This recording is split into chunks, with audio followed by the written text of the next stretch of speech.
Thomas adored the Christmas season. He was busier than ever taking goods and passengers up and down his branch line. He loved seeing the smiling faces of the villagers. It even made the thought of wearing his snowball more bearable.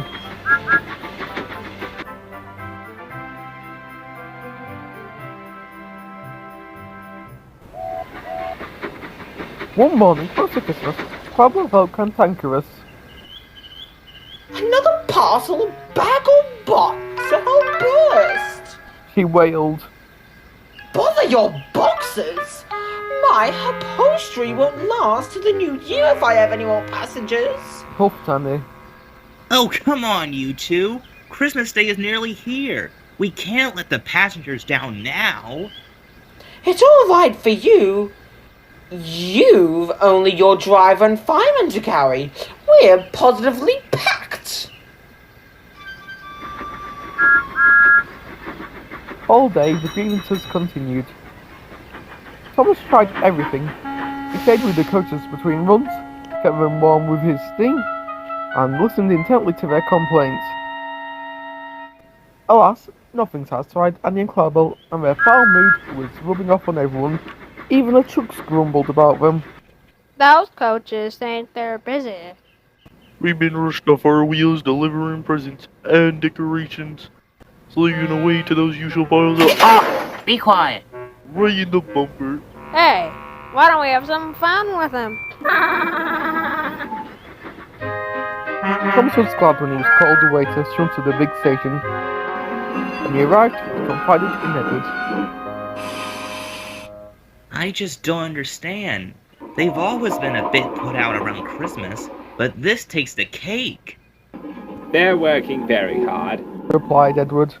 I'd say it's made them lose sight of what Christmas truly...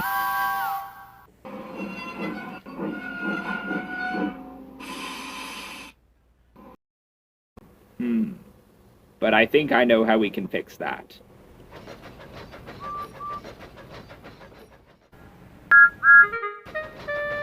As dusk fell, Thomas brought his last train to the big station. Annie and Clarabel were glad to be finished for the day.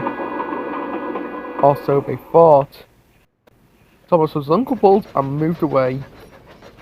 Suddenly, Annie could see Edward and an old slow coach backing down towards them.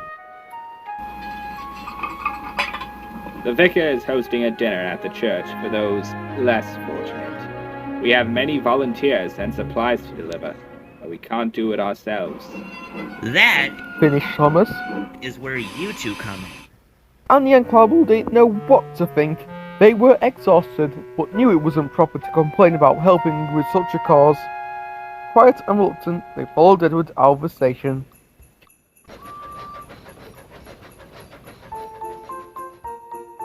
As the evening crept on, a light snow fell. Edward made several stops, picking up more volunteers and supplies at each station. It wasn't long before the train was packed, and Annie and Clarabel began to grumble. Day and night packed and tight. Day and night packed and tight. There is a time and place Interrupted old slow coach. to consider our needs before others. This is not one of them. Annie and Clarabel retired into stunned silence.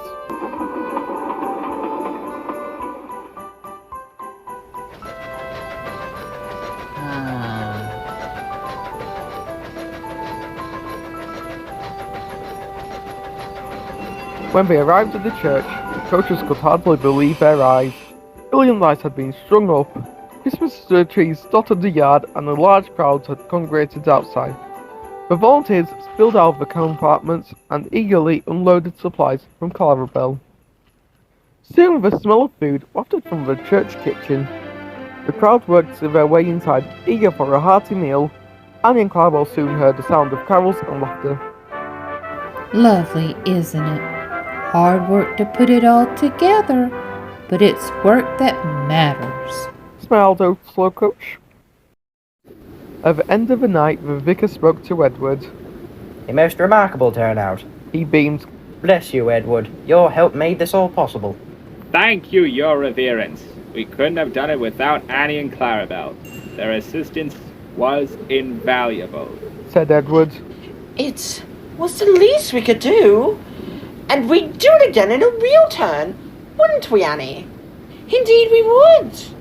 One thing you can and should do is get some rest. Come on, let's get you back to the junction.